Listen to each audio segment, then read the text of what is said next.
আসসালামু আলাইকুম রহমতুল্লাহি ওয়া বারাকাতুহু। সবাই ভালো আছেন? আলহামদুলিল্লাহ, আমিও ভালো আছি। আজকে শুক্রবারের দিন, জুমা মুবারক সবাইকে।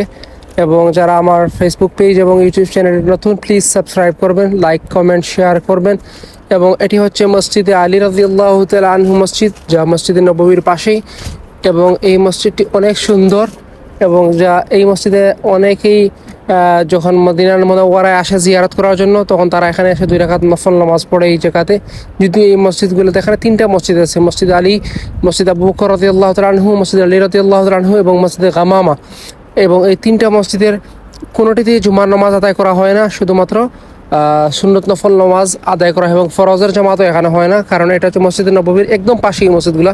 এই হচ্ছে মসজিদের ভিতরের দৃশ্য, অসাধারণ কারুকার্যময়, অনেক সুন্দর একটি মসজিদ।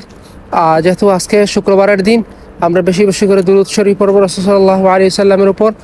এবং বিশেষ করে জুমার খুতবা শোনার আগেই, অনেক আগে মসজিদে চলে যাওয়ার চেষ্টা করব, সুগন্ধি ব্যবহার করব, গোসল করব, আতর লাগাবো এবং বিশেষ করে আসর এবং মাগরিবের সময় দোয়া করব নিজের জন্য, আত্মীয়স্বজনের জন্য এবং পাড়া প্রতিবেশীর জন্য। কারণ আসর এবং মাগরিবের সময়টাতে দোয়া কবুল হয়।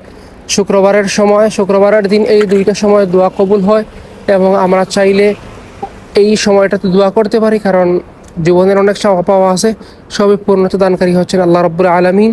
এবং শুক্রবারের দিন ফজিলতের দিন, এবং বিশেষ করে সূরা কাহাফ পড়ার চেষ্টা করবেন, কারণ সূরা কাহাফ আমাদেরকে দাজ্জালের ফিতনা থেকে হেফাজত করতে পারে। কারণ রাসূল সাল্লাল্লাহু আলাইহি ওয়াসাল্লামের হাদিস হচ্ছে, তোমরা প্রত্যেক শুক্রবারে সূরা কাহাফ পড়ো, কারণ সূরা কাহাফ তোমাদেরকে দাজ্জালের ফিতনা থেকে বাঁচাবে। স্পেশালি সূরা কাহাফের প্রথম 10 আয়াত মুখস্থ করার চেষ্টা করবেন, কারণ যাদের কাছে সূরা কাহাফের প্রথম 10 আয়াত মুখস্থ থাকবে, আল্লাহ রাব্বুল আলামিন তাদেরকে দাজ্জালের ফিতনা থেকে বাঁচাবেন ইনশাআল্লাহ। এই হচ্ছে শুক্রবারের শর্ট ফজিলত এবং শুক্রবারের করণীয় এবং শুক্রবারের আমল। এবং তার পাশাপাশি মসজিদ আলী রাদিয়াল্লাহু তাআলা আনহু দেখার সুযোগ হলো আপনাদের।